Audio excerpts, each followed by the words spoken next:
Namaskaram to everyone. Hope you are all doing very well.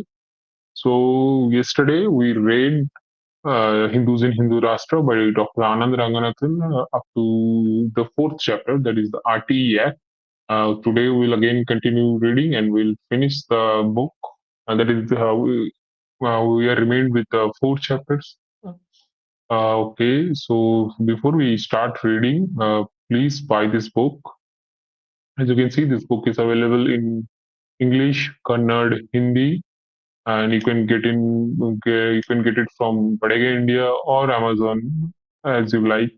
And also, why you should buy this book is the reason is that every penny earned from the loyalty of this book is donated to temples and foundations helping the Hindu cause. Okay, let me show you that Anand said donates it. Mm,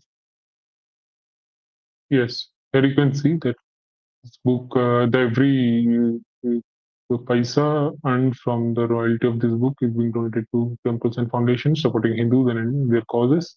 So you should definitely buy this book. Now, oh well, I forgot to share. Okay, now as you can see, yes. So we'll start reading. Let me just share the screen for you all.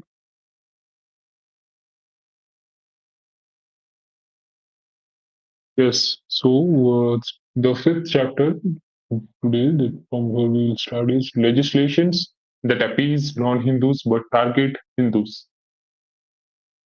In Hinduism, religion is an offshoot of the way of life, while in Islam, way of life is an offshoot of religion. Because of this distinction, one is amenable to change and reform, while in the other, leave alone reform, even changing a punctuation in the holy verses and commandments is expressly forbidden. And herein lies the dichotomy that plagues our state. We will try and reform one religion and its practices, but will recoil from reforming the other. We will break and remove the shackles of intolerance from one, but will jangle and rattle them with pride for the other.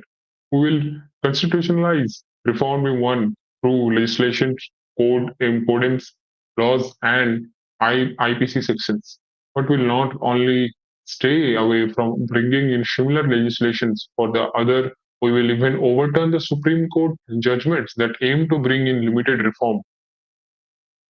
Bigamy, for example, is banned under the Indian law, especially under Section 494 of the IPC, and carries a 7-year jail term.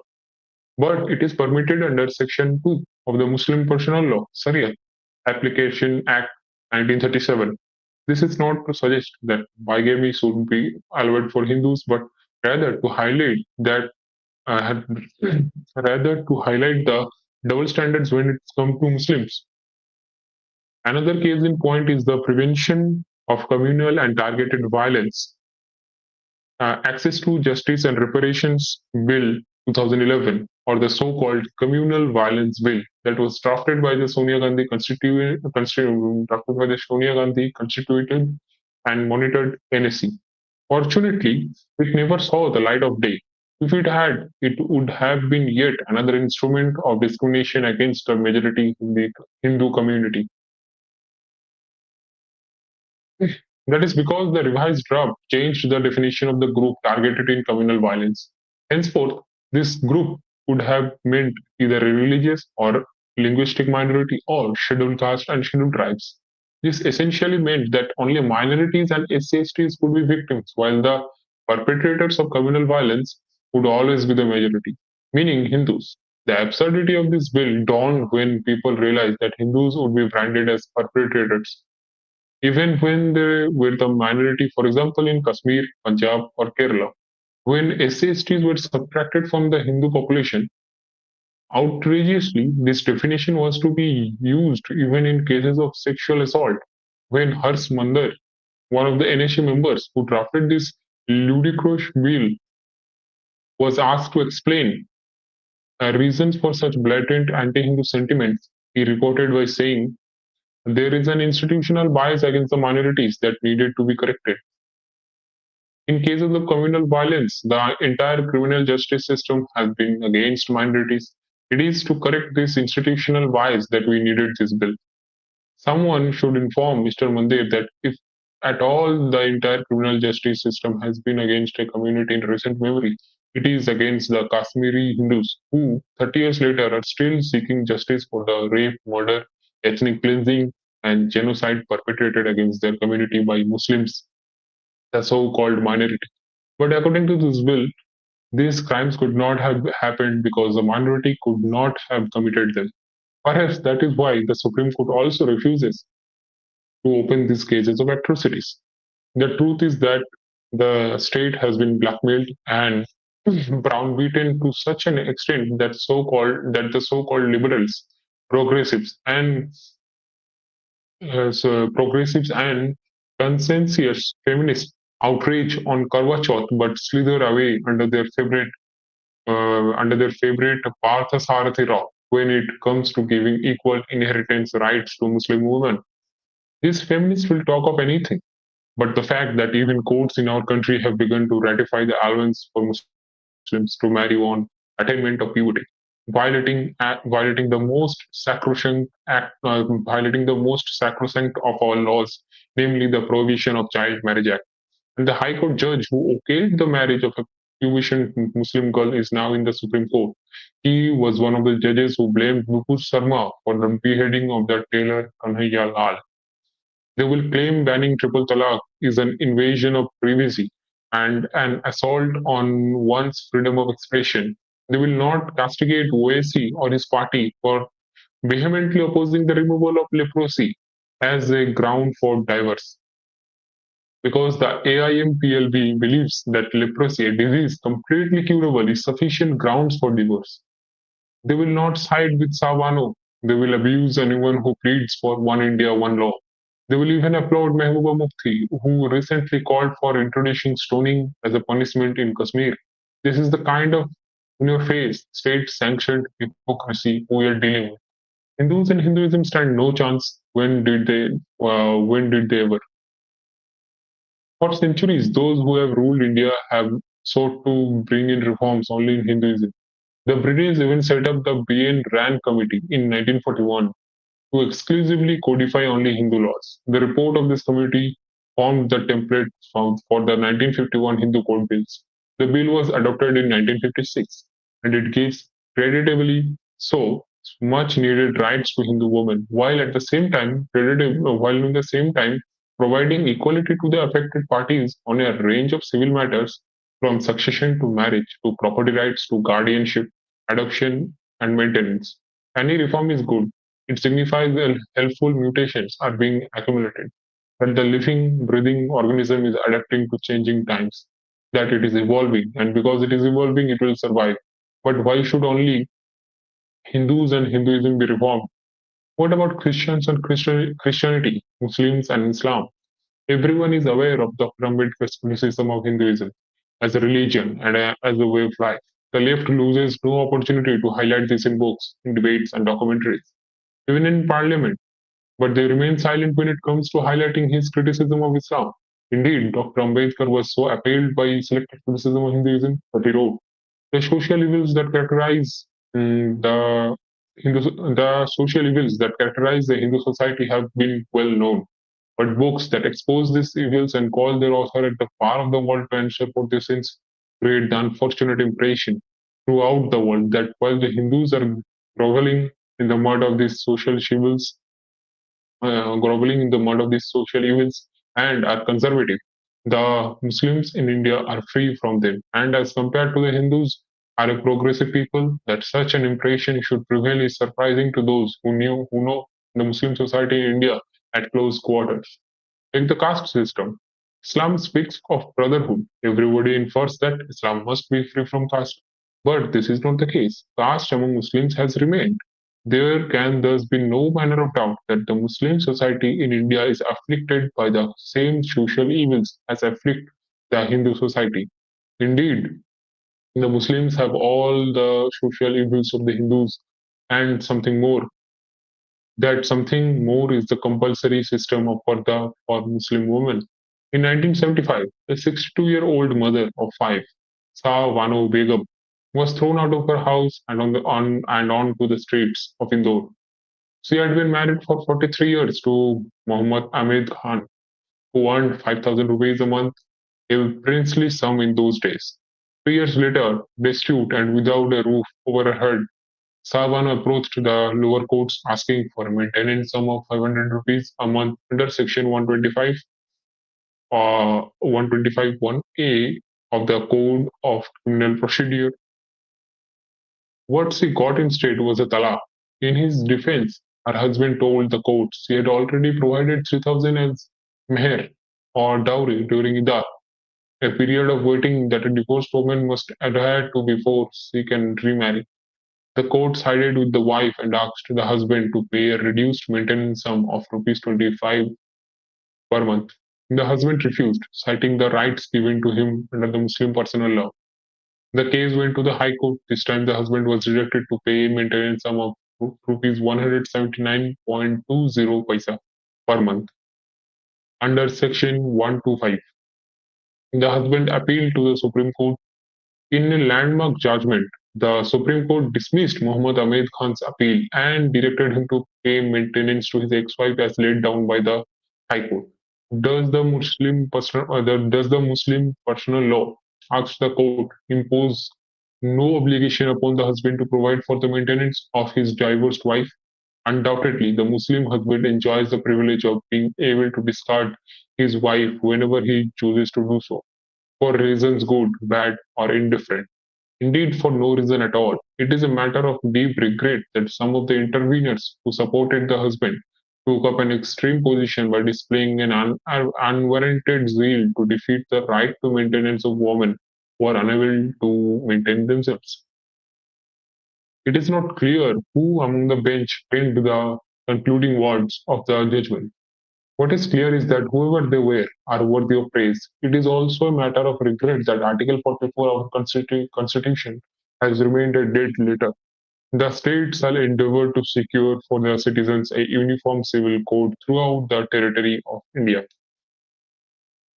A belief seems to have gained ground that it is for the Muslim community to take a lead in the matter of reforms of their personal law. The Common Civil Code will help the cause of national integration by removing disparate loyalties to laws which have conflicting ideology. No community is likely to build the cat by making no community is likely to build the cat by making gra- by making gratuitous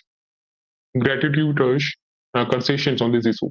It is the state which is charged with the duty of securing a uniform civil code for the citizens of the country, and unquestionably, it has the legislative competence to do so. The council in the case whispered, somewhat audibly, that legislative competence is one thing, the political courage to use that competence is quite another.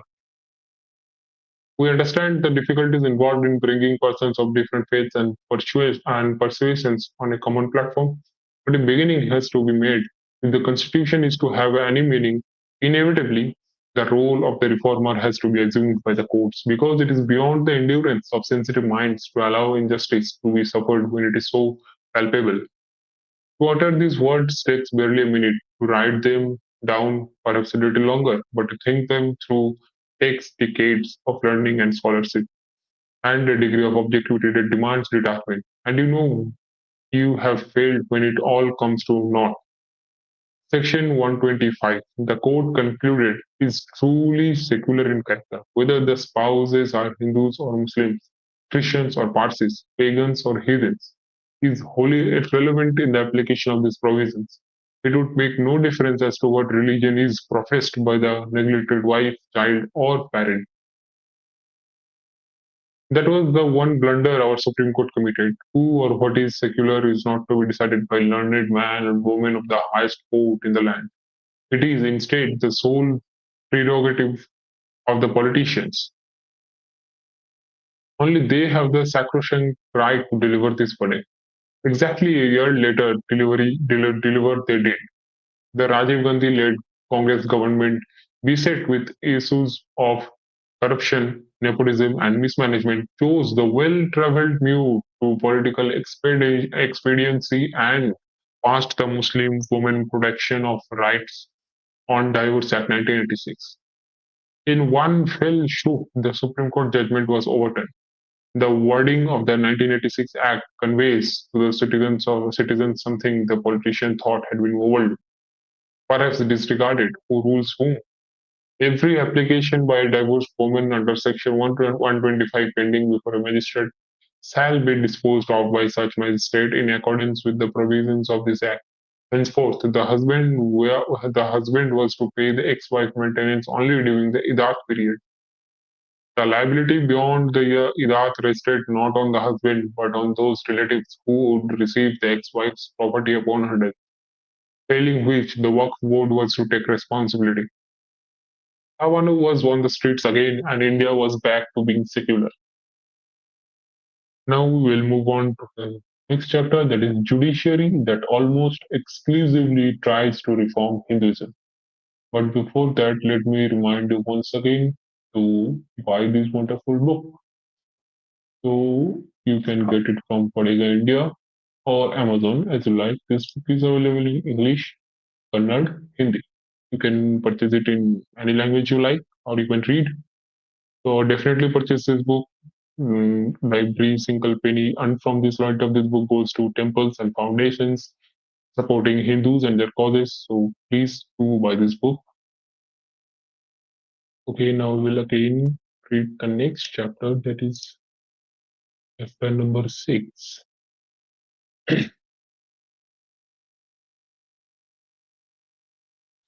So, chapter number 6, that is judiciary that almost exclusively tries to reform Hinduism.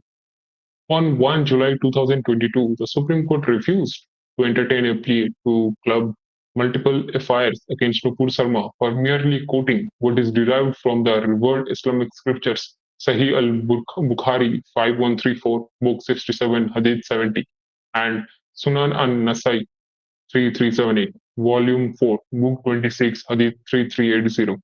The court could have left it at that and dismissed the case, and the judges broke in for lunch.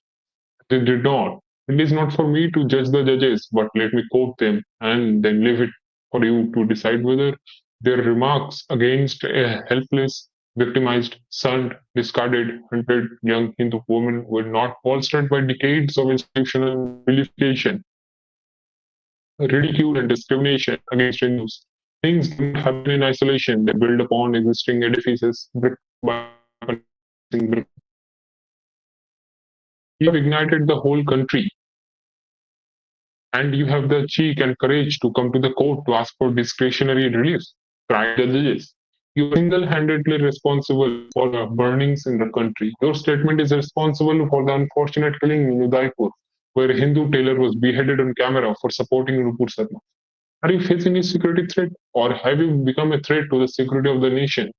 You possess a loose tongue and keep on making irresponsible statements.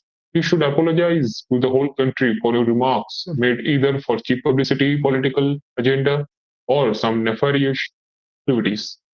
Your petition shows your obstinate character and your arrogance that you think that the magistrate courts are too small for you. Sometimes power goes to your head and people think they have a backup and they can make any kind of statement and go scot free. You went on a channel and made irresponsible statements without even an inkling of the ramifications and serious consequences, that how seriously it will disturb the fabric of the society. That the legislature discriminates against Hindus is not news. I have provided enough examples. Plenty more exist of minority appeasement at the cost of the majority. But what is to be done when the judiciary singles out the Hindus? What is the recourse then? What is the recourse when you find that the fine lady who stands atop our temples of justice belligerent? When you find her sword that is pointing to the skies blunted and her blindfolded, perforated? When you find her skills rusted, what is the recourse? There is none. Because while the Supreme Court decides to remove discrimination from Islam, it is stopped from doing so by the Parliament. When it decides to remove perceived discrimination from Hinduism, it is encouraged to do so by the parliament. I talk here of the infamous 2018 Sabrimala verdict of the Supreme Court that went against the temple and its centuries-old tradition dictated to its keepers by the celibate deity himself.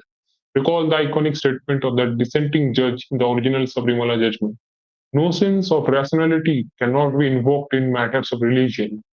Truer words were never spoken. Is it up to the Supreme Court to counsel and inform billions of believers that the holy Ganges could not have emanated from the process of Lord Shiva, or that Prophet Muhammad could not have traveled to heaven on a winged horse, or that Jesus Christ could not have walked on water or turned water to wine? Yes, the courts do have a role to play in intervening and preventing oppressive and hurtful religious practices. But then again, what is hurtful to you or me may not be hurtful to the believer.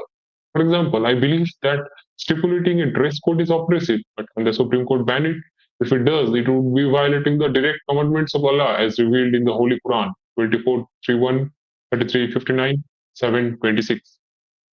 Would that be acceptable to Muslims as well as to all those liberals and feminists who cheered the Sabrimala verdict that vetoed the discrimination?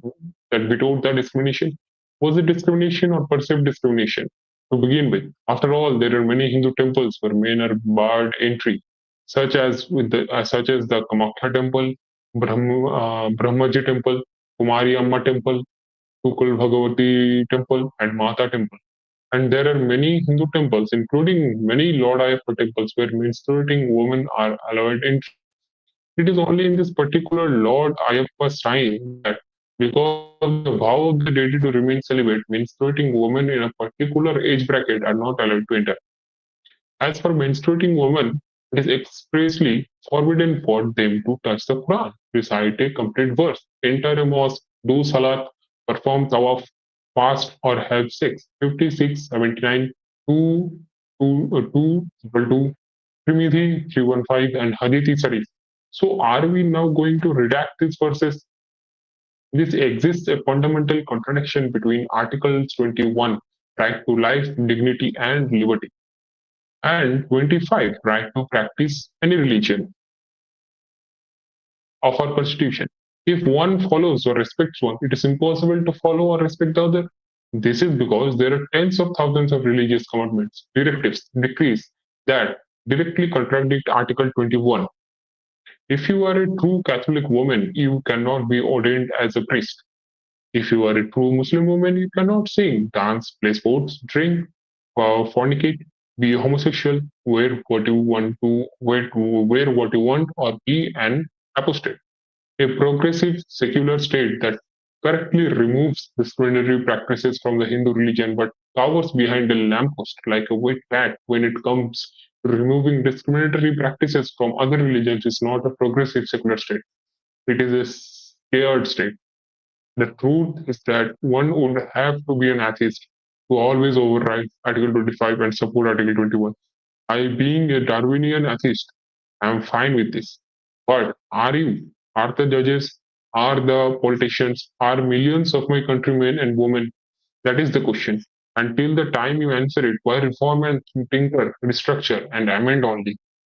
Hinduism, while leaving other religions alone, why bring in legislations and laws and judgments exclusively for Hindus and Hinduism?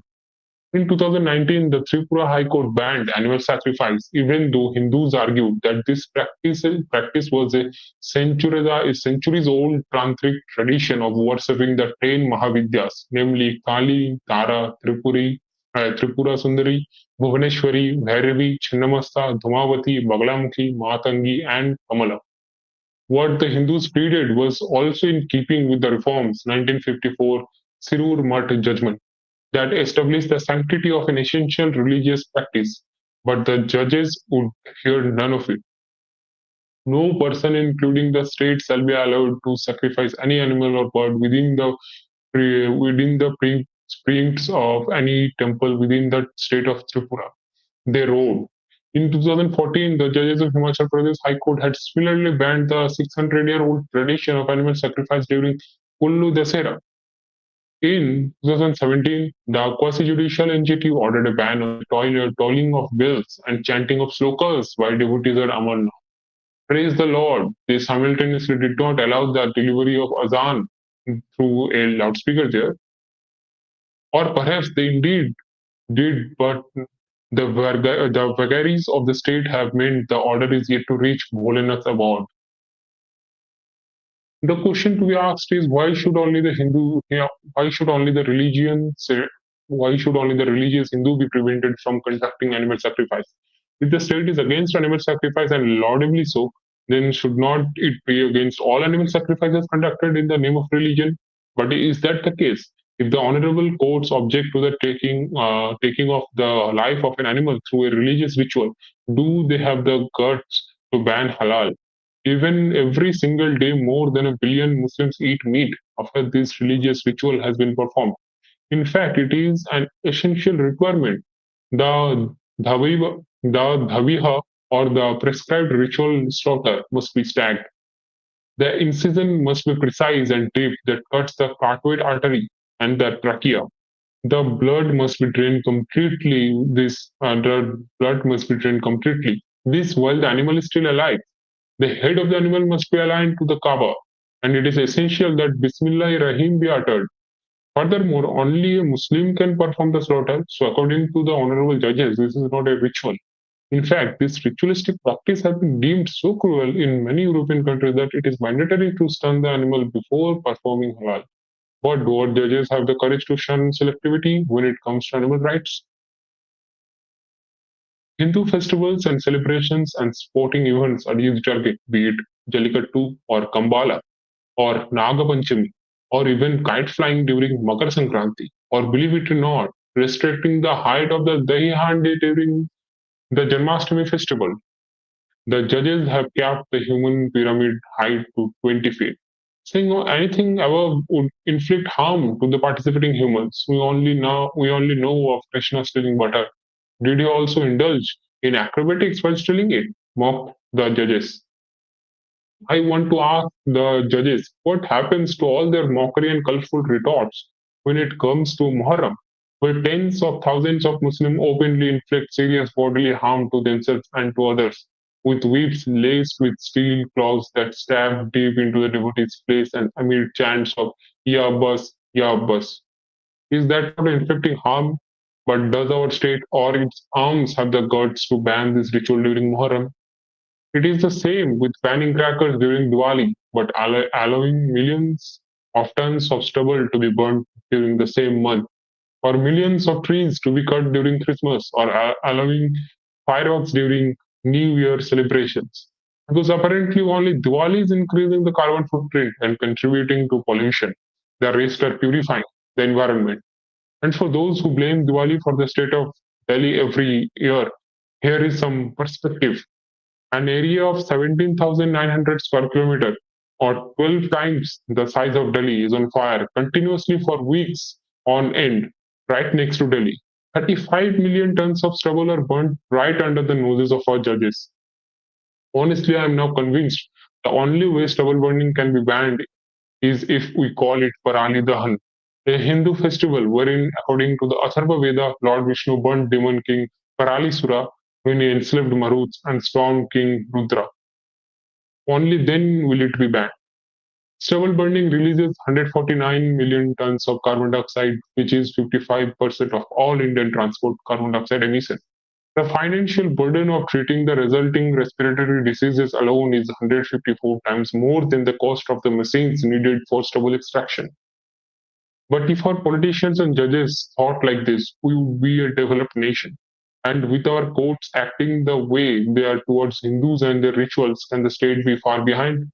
Dharmapuram Adhinam's Pattina Pravesham, the ancient Hindu ritual of carrying the priest, has now been banned, and that too by invoking clauses of forced labor. You mean to tell me the devotees are being forced to carry the pontiff the river?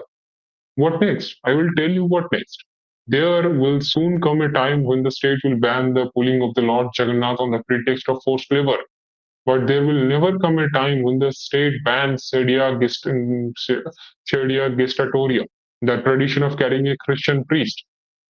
There will never come a time when the state bans the hoisting of the bulky tazia on dozens of tired, exhausted soldiers during.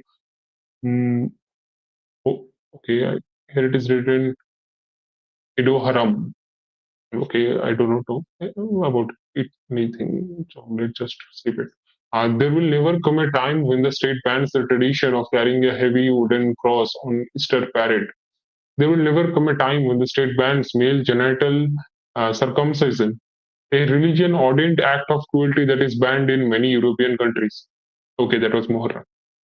This selectivism against this selectivism against only Hindu festivals and religious practices will soon result in a scenario where the Hindus begin to dislike their own traditions. From there, the road to self-loathing is but a few yards away, and we know where that road leads to: forsaking Hinduism itself and accepting another religion. As if on cue, the courts have recently opined that non-Hindus cannot be barred any by temples into setting up their shops on temple premises. We cannot allow this, thundered the bench. So let me get this straight. A man whose religion orders him to viscerally hate the Hindu commands him to convert this infidel, and if he cannot, then kill him at an opportune moment. A man whose religion tells him no one has the right to be worshipped but Allah. 4062. Those who deny the Quran, their necks will be shackled. 4070. That polytheists or Hindus are the worst of creatures. 98.6. That fight against those who do not believe in Allah and who do not adopt Islam, fight them until they give the jizya while they are humbled. 929. That do not marry polytheist women unless they believe in Islam. 221. That those who disbelieve in our verses, we will drive them into a fire. 456. That do not take disbelievers as friends unless they convert and kill them if they refuse. 489. The court orders the Hindu temple to give this man the temple's own land to set up a shop in. Is there any finer example of how entrenched snubbing of Hindu interests has become? There is no other way of saying this. The camel has begun to sneak into the tent. Sneak into the tent. Open sky awaits. Okay, so the next chapter is the second last chapter, celebrating those who killed and converted millions of Hindus. But before we begin, let me just remind you once again to please buy this book, Hindus in Hindu Rashtra by Dr. Anand Ranganathan. You can buy it from Padega India or even Amazon, from wherever you like. This book is available in English, Kannada, Hindi, so you can purchase it in any language. Please do buy this book because every penny earned from this book, the royalty goes to temples and foundations supporting the cause of Hindus and their causes. So definitely buy this book. Now we will continue reading again. Let me just share the screen. Celebrating those who killed and converted millions of Hindus.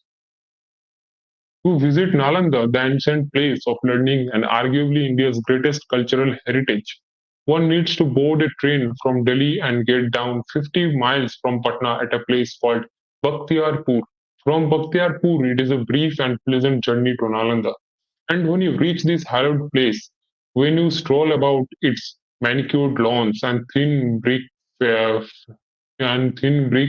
uh, facades, facades, well, I think I pronounced it wrong anyway, and ruins, you will get to know how this magnificent temple of knowledge and wisdom was shared to the ground by barbarian.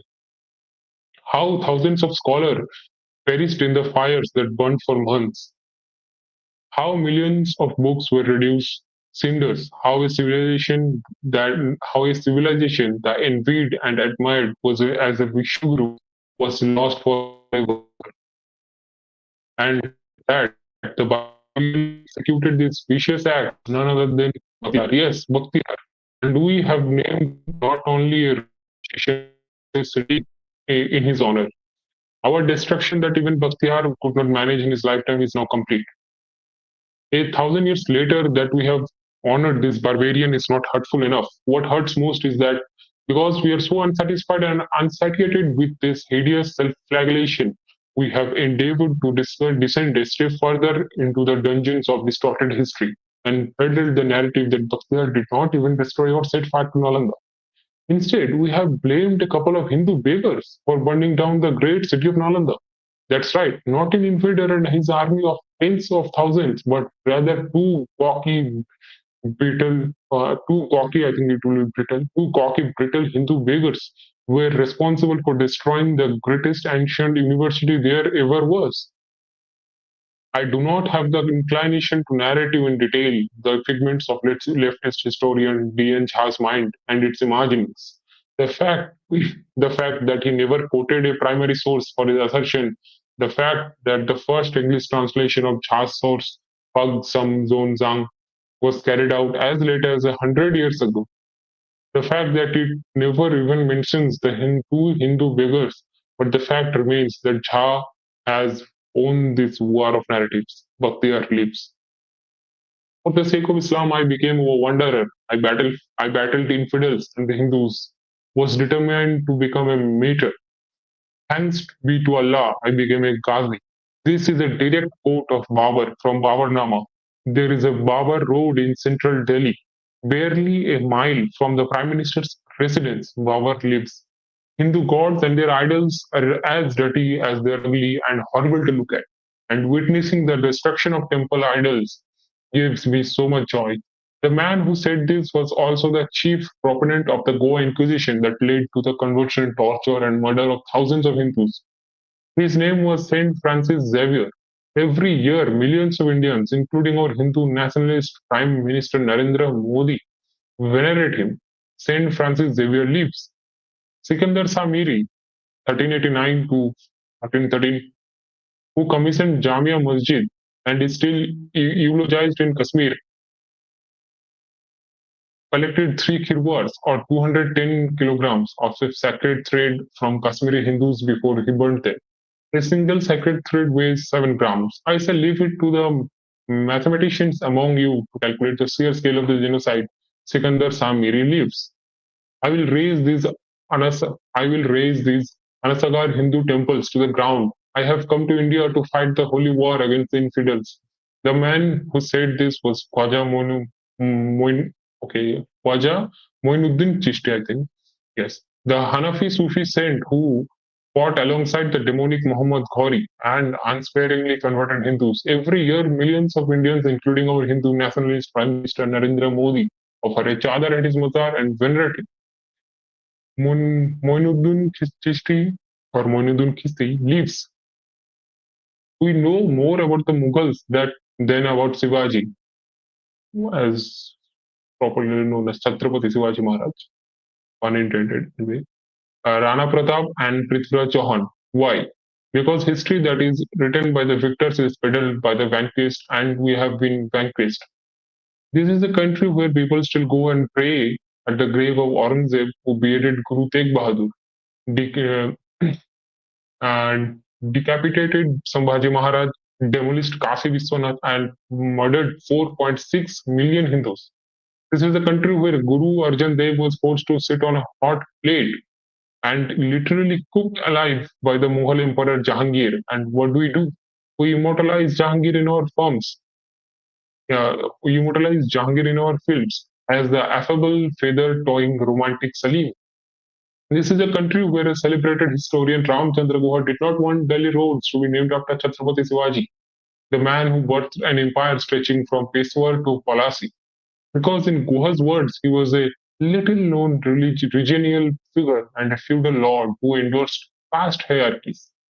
This is a country where we eulogize the invaders who, over many centuries, perpetrated the largest genocide in human history and murdered 80 million of us. The figure arrived at authoritatively historians K.S. Lal and Will Durant. This a country where Kareena Kapoor and Saif Ali Khan take pride in naming their son Taimur, where Akhilesh Yadav takes pride in having the nickname Tipu. Our historian has been written by those who hated Hindus, Hinduism, and Hindustan. Our history is being written by those who hated Hindus, Hinduism, and Hindustan, There are hundreds of examples, but just one would suffice. Tipu Sultan. Read his manifesto. Read his manifesto, written in his own words. It is a terrifying proclamation calling for Muslims to come together to wage jihad. Annihilation of the infidels is a sacred duty, he writes. The Hindus of Kurg suffered a particularly brutal onslaught.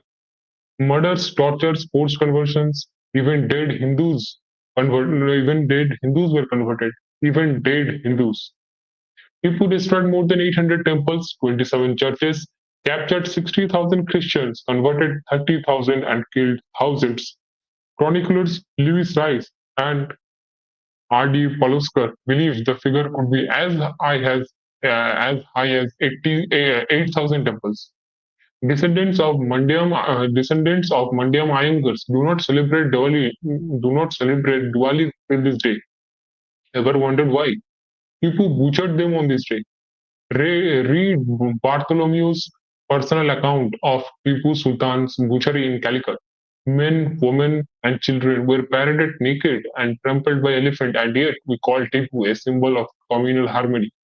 We cheer when the statue of the evil racist king Leopold is demolished in Belgium, but we celebrate Tipu Jayanti. Because tyrants who murder Hindus are not tyrants, but heroes. Praising Tipu is like praising King Leopold for building roads and sports in Congo, balancing out ivory and rubber trade and a million murders. There is no difference between Tipu Sultan apologists and Holocaust deniers, and yet they exist in their millions. In years to come, I'm sure Jacob Memon's grave would become as popular a worshipping place as Aurangzeb is today. Visited and prayed at by politicians and film stars.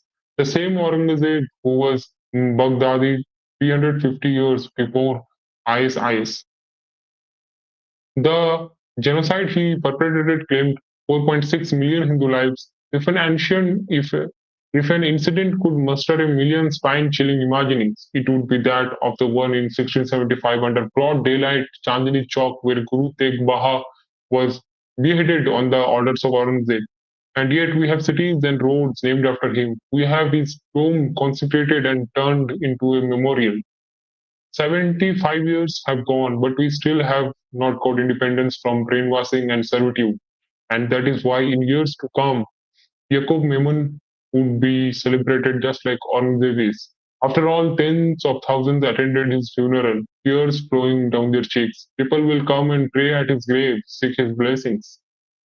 From the Aryans to Aurangzeb, from Saint Xavier to Shivaji, our historians have chosen what to hide, what to invent, and what to disclose. The singular reason for this is the craving for patronage of an ideology, a government, an ecosystem, or a clique. Villains are made into heroes and heroes into villains. We like it this way. Our historical figures are to be worshipped. They are to be made into gods, into atlases who carry the weight of our ideologies and our biases on the nape of their necks. History as myth, myth as history. It conforms to what we really are, unsure of our present and fearful of our future. Fear and trembling, that is what this is. And the whole nation chugs along. A whole nation chugs along on this dead, simmering coal. A journey to nowhere, slow, halting, and tiring. Until you realize what the grand plan always is to appropriate invaders and to forget our own. How else do we explain appropriating foreign destructive ideologies and their proponents like Karl Marx, Mao, Che? Can we now appreciate how reading and imbibing a particular history can weaken a nation? Because when you eulogize monsters like Che, Mao, and Pol Pot, you also decide to work on their paths. You weaken the nation. Look at what the communists did to Bengal. Look at what they did to anything they have touched. And they still venerate Stalin and Mao. Mao, who killed 63 million of his own people. And if you think I'm talking abstract and philosophical gibberish, recall who wanted to scuttle the Indo US nuclear deal, who was against the Green Revolution, against river linking, against dams. Recall who forbade the setting up of blood donation camps during the 1962 war with China. Recall who hailed the Tiananmen Square massacre. recall who was against liberalization. They are still very much among us in our society, in our committees, in our universities, in our parliament. The more we are ignorant of our history, the more we are taught it wrongly, the more we clear the path for them to return to power. History for us is either to be hidden or invented. We tell and retell what we like of it, and of what we do not, and what we do not. We scrunch it up and slip it under the mattress. For the victors, a quill to write history with. For the vanquished, the burden to peddle it. But we forget, history is not homeopathy. It does not work as a placebo when diluted. It simply disappears. Every city a Hindu lives in, every school he attends, every university he goes to, every road he walks on, he cannot escape being confronted by his cruel past that raped, mutilated, murdered, and converted him. He cannot escape being humiliated by it, pummeled again by it. By the force of history, condensed and packed into a punch that lands and lands and keeps on landing until the Hindu is lying face down on canvas, blood-laced spit from his lips. This is the Hindu Rashtra, they say. I ask them, is there a Hitler Road in Tel Aviv?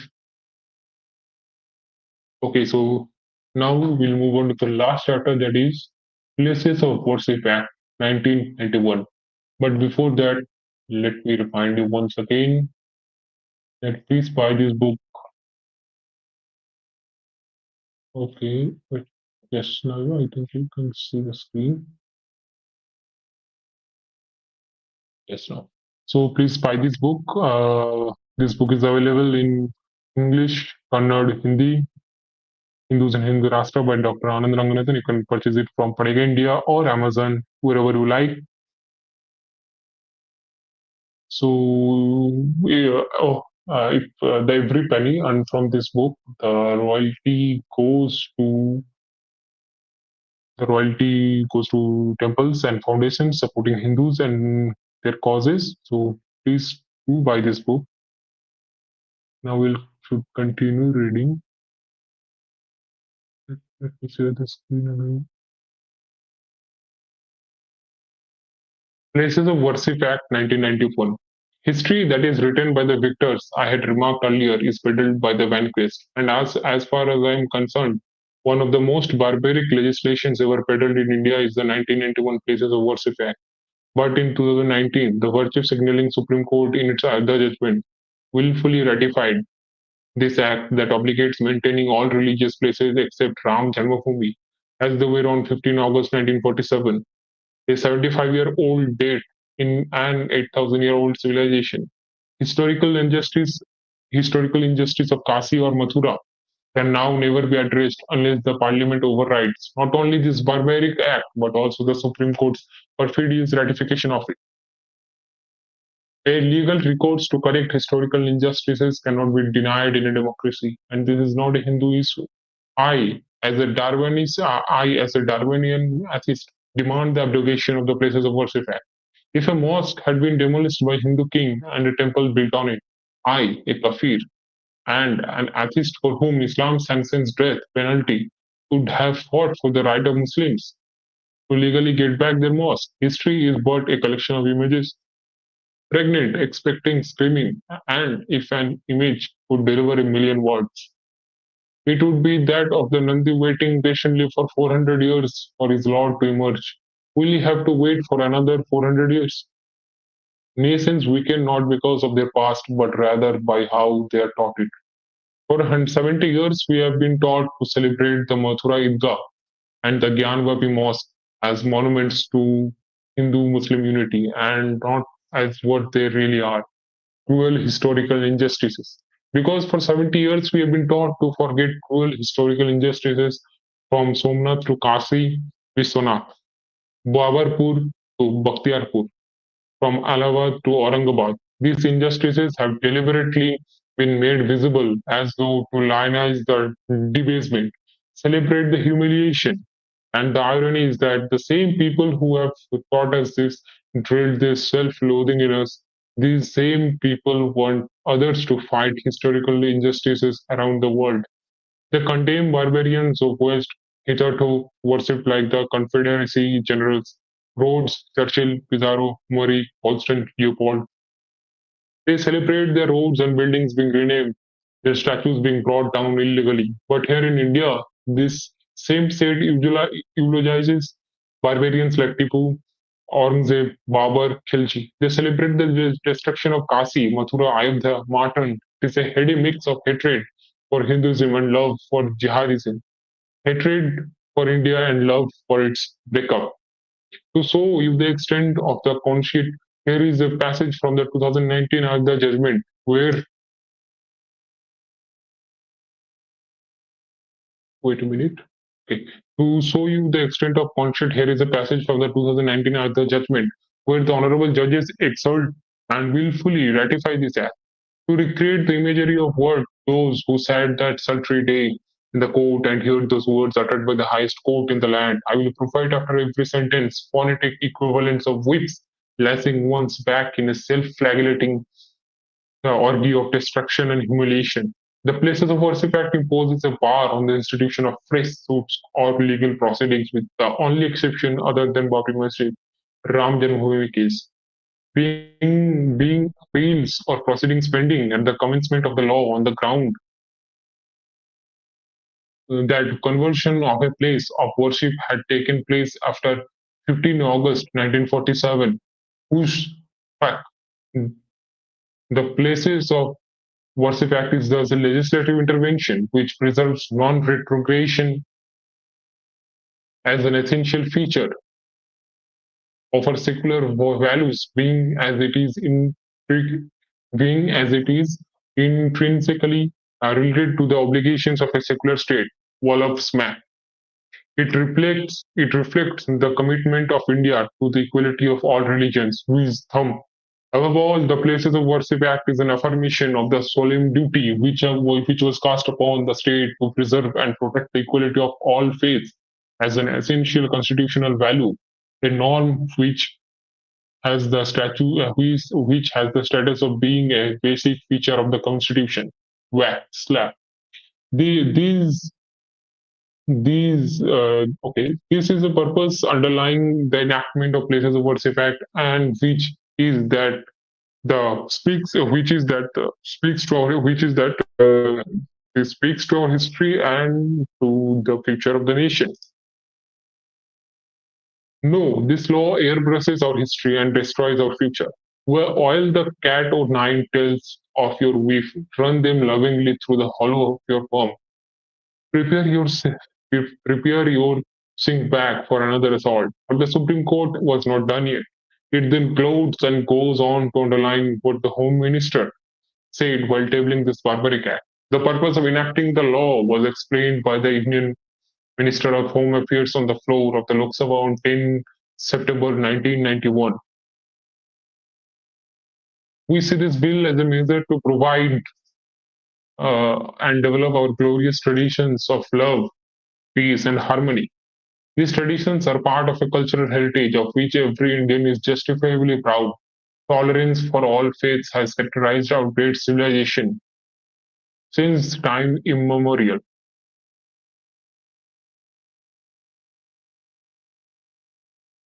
Never forget that these politicians and these judges enacted this draconian act to preserve the characteristics of our civilization since time civilization. They spoke and acted as though they know.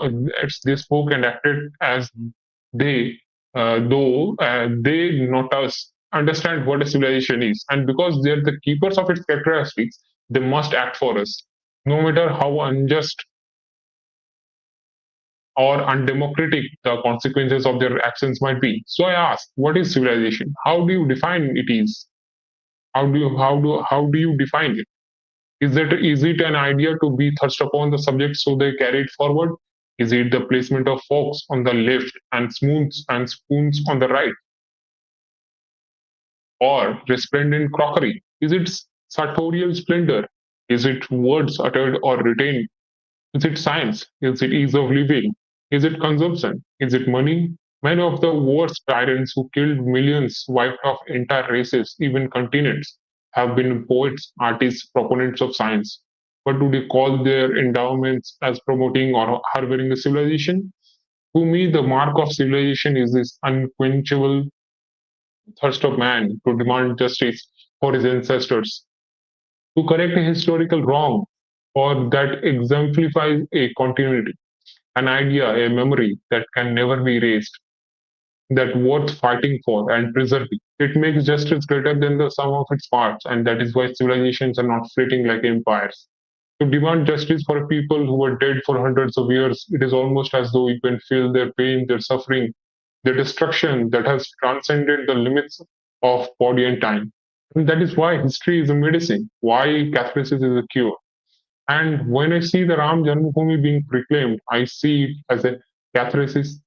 I see it as a catharsis, as a deliverance of justice to my ancestors who were wronged. I do not know what shape the temple would take. I do not know when it would ultimately come up. In a way, being an atheist, these issues are not of importance to me, but I know for a fact that the deliverance has come. It is confounding to me because I am but a bunch of cells here today, gone tomorrow. But till the time I am alive, this concept of striving to correct historical justice is vital. It defines who I am, what civilization I am part of. That erasing my genes cannot erase any civilization, or cannot erase my civilization. The concept of justice is like memory. It keeps getting passed on until realized. And to those who now call this nation a Hindu Rashtra run by religious zealots and fascists, to those I ask, in which theocratic state would religious zealots wait for a half a millennium and even then 1 billion people strong? Leave it to 5 people to decide the fate of the demand. Their yearning, the consecration of their soul itself.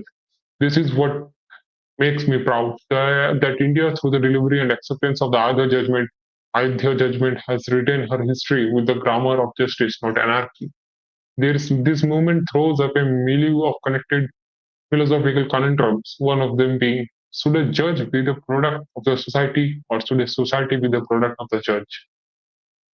As I said, 5 judges took the call. The alternative was for 1 billion Hindus to take it. Academy prevailed over anarchy, and I'm proud that it did. On the Babri Masjid Ram Janmabhoomi issue, one must read the Supreme Court and the Allahabad High Court judgments to really understand why quack leftist historians spread so many lies that the courts had to step in to blast them for their perfidy and mediocrity. They said the $0 excavated temple pillars were placed there. They said the Vishnu Hari inscription was stolen from the Lucknow Museum and brought there. They said there was a Buddhist shrine there, there was a Jain shrine there was a mosque there, that there was no Hindu temple underneath the dome. Ultimately, all their lies came to nothing as the judges rejected all their claims and accepted that there indeed was a Hindu temple underneath the dome, and that the dome did not have its foundations but was raised on existing walls. This is what the court said about one Professor Suvira Jaiswal.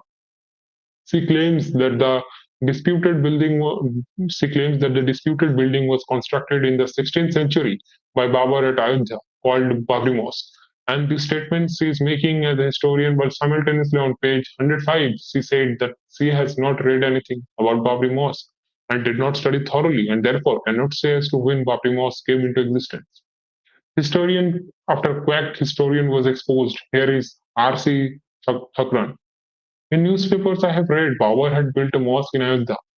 As a historian, I consider newspapers to be a source of knowledge. I myself never did any excavation in any field. Here is the quote on the expert professor, Sushil Srivastava. Though the witness has been produced as an expert historian, but on page 222, he admits that he had very little knowledge of history.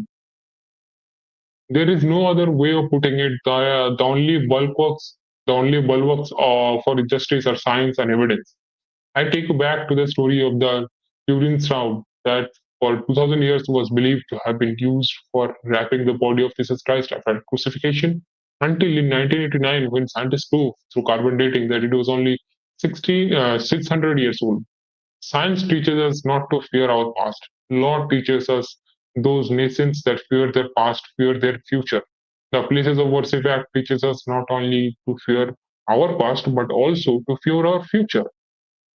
That's why I say, in the matter of Ayodhya or Kasi or Mathura, the Hindus must be thanked for pleading before the court to seek justice. If the holy shrine of some other religion was demolished and people of other faith washed their dirty feet all around the sacred relic, this country would have witnessed a civil war. These atheists owes a debt of gratitude to a billion Hindus who are writing their history with the grammar of justice, not anarchy. Especially because it is beyond any doubt that Aurangzeb ordered the demolition of the Kasi Biswanath temple and ordered that the Gyanvapi mosque be built over it. Only those who have read their history from Watson University believe otherwise. It is written in most authentic biography of Aurangzeb, Masir Alamgiri, that in 1669, on orders of Aurangzeb, the Kasi Vishwanath temple was demolished. And then 1 year later, he ordered the demolition of the temple at Mathura and had the idols brought to Agra to be scattered under the steps of the Begum Sahab Mosque, so that they would be trodden on. The Farman is also archived in Bikaner archives. And here is Sir Jagannath Sarkar's translation of Masir Alamgiri Aurangzeb, eager to establish Islam, issued orders to the governors of all provinces to demolish the schools and temples of the infidels, and with the utmost urgency put down the teachings and the public practice of the religion of these misbelievers. And yet there are those who deny the Hindus their legitimate right to correct historical injustice. And principal among them are our legislature and the judiciary through their 1991 Places of Worship Act. And that is also why I profoundly disagree with the RSS chief Dr. Mohan Bhagwat when he says, "Why look for sibling in every mosque?" I find his statement flippant, frivolous, and an insult to all those who seek to legally correct historical injustices. You may say that as a Darwinian atheist, I have no legitimate right to intervene, but I assert that this is not a Hindu issue or a religious issue. Looking for a sibling, one sibling, or 10,000, reclaiming demolished, destroyed places of worship, correcting historical injustices is an Indian issue. It is a civilization issue. The history of Sri Sitaram Goel meticulously tabulated 1862 mosques that are built upon demolished temples. According to J. Sai Deepak and Bikram Sampath, this number is high as 40,000, and that is why we need to look for each and every sibling. Wherever it is, hidden or exposed, underground or over it, we owe it to our ancestors. We owe it to justice itself. Because, as I said, the concept of justice is like memory. It keeps getting passed on until realized. Why shouldn't Nandi be washed of the sins the tyrants committed on him and his lords above? His legs buckled, his eyes wet, carved in stone, but not be said. He sat outside with pucked up ears, waiting patiently for 400 years. He saw the monster and his orders, charged his lord with rusted swords. He saw them worse, he saw them spit in those waters of the pit. He heard their cries, he heard their call, he lived through it, he saw it all. But not a whisper, not a groan. Life in you was but on loan. And then, after centuries of pain, when his moment of joy came, he saw them claim it was just a fountain. So we have completed the book. So this is epilogue. So they read it. Okay, I think we should read it. Epilogue. These then are the 8 reasons why Hindus in this so-called Hindu Rashtra are not just second class but rather 8 class citizens. I dare say most Hindus are not even aware of this legislative, judicial, and constitutional apartheid. I confess I myself was not until a few months ago, because over these past 9 years, not a day has gone by when the left that holds a narrative, monopoly on the media narrative in India, principally through academic inbreeding and entrenched entitlement and a collectivized belief that come what may, the system will protect them. Not a day has gone by when the left has not indulged in one-tone propaganda, selectivism, scaremongering, Hinduphobia, shameless hypocrisy, and the institutionalization of false equivalence. From spreading misinformation and fake news to pillorying institutions like the Election Commission of India, Election Commission, and the armed forces, nothing was left to chance. The intellectuals have turned into pretenders, and the pretenders have turned into voters. They have made sure the soft clay that gets baked ultimately into wisdom and sagacity is now the clay of unknown misery and mediocrity. But it was not always like that. No, it was not. The clay is special. It is the same clay that suckled the glorious weather that fed us, whose richness reflected silently the greatness of its people, whose texture echoed in unity in diversity, whose fragrance recalled Bankim and Bharati and Vivekananda and Ambedkar and C.V. Raman, whose blood birthed Shivaji and Subhash Chandra Bose and the great revolutionaries. It is the same clay, it is that same clay that trundles down our mountains and is washed over by the sin obliterating waters of our holy rivers. And while the wait to receive that same clay, receive it in their trembling hands at Ganga Sagar before it is lost forever in the vast oceans of apathy, while the wait, we have work to do to make sure they receive this clay and then shape it into a new India, a great India where a billion Hindus would simply be allowed to live and exist without being discriminated against. They do not ask for much, they never have, and as to the question whether they never will, I leave that on them. As the great Navajo saying goes, you cannot wake a person pretending to be asleep. The book is complete. This was an afterword by Vikram Sabatji. Let's read it. By the time one finishes this meticulously referenced and eloquently well written book, one is filled with a deep sense of horror, rage, and pathos horror, and rage for living as blissfully unaware Hindus in a wonderland, unilaterally bearing the cross of secularism on our shoulders and at our peril, and pathos as no succor seems to be in sight even from supposed pro-Hindu dispensations. Dr. Anand Ranganathan, amongst the numerous hats that he effortlessly wears, is a prolific writer and a and a conscientious thinker who never shies away from calling a spade a bloody shovel. Hindus in Hindu Rashtra is a distillation of everything that he has been articulating so courageously from numerous platforms since the last several years, based on an extensive research of various sources on the multiple themes that he addresses in this book. Dr. Ranganathan has painted for us a gloomy picture of the present and the future of Hindus in the only country in the world where they have numerical strength of some consequence. From the Gandhian and Nehruvian era, nullified fantasies to the current one of intense polarization and vote bank politics, the interests of the Hindu have always been relegated to the last priority. She is perennially called upon to eschew her identity and consciousness in the larger interests of secularism, even as every other community has the freedom to flaunt it and even exploit it for political community and electoral benefits. This book elucidates with detailed facts and documentation about how the Hindu community's rights have been trampled upon in various realms. The freedom to control or reclaim its places of worship, rejuvenate its education centers, to look at its own past and its heroes and villains in blatantly unfair legislations, in judicial remedies, in the protection of its life, property, and liberty, in short, its very existence. In his characteristic, blunt, unswavering, and hard-hitting style, Dr. Ranganathan has rightly built a case for what he terms as fate-enabled appetite in a country that is ironically being pilloried worldwide as being on the cusp of a violent, morbid Hindu Rashtra, gobbling up all its minorities in a calculated genocide. This work illustrates authoritatively that the boot is actually on the other foot. If even after reading a scholarly and evocative work like this, a small masterpiece in its own right, the Hindus and the government of this country do not wake up to control and address these issues, the fate of the community will sadly be akin to that of lambs being quietly laid to their own slaughter. Dr. Vikram Sampath, historian, fellow of the Royal Historical Society. Now we have some notes and references. I mean, please purchase the book and explore them. Uh, this is like damn good book. I mean, how? I mean, um, this is like so much praiseworthy. What can I say? Even J. Sai Deepak and Dr. Sampatji, Vikram Sampatji, has given their forward and afterward. So please buy this book. Let me share the screen once again.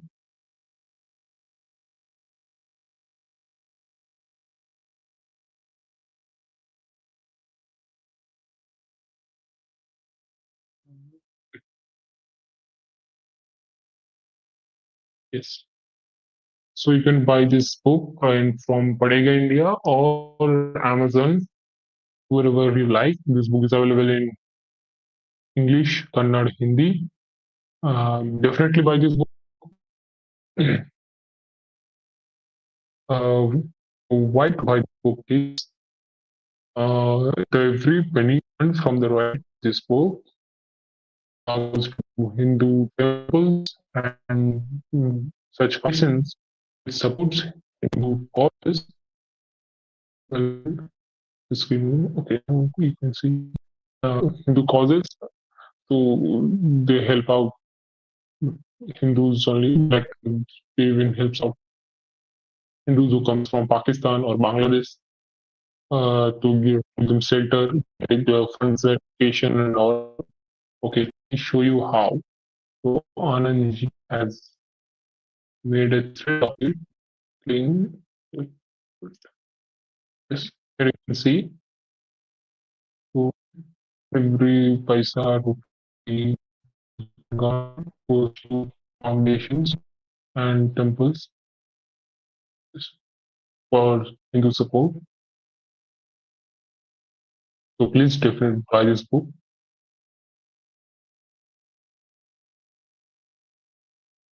Oh, oh well. I forgot to screen share again. I hope now you can see.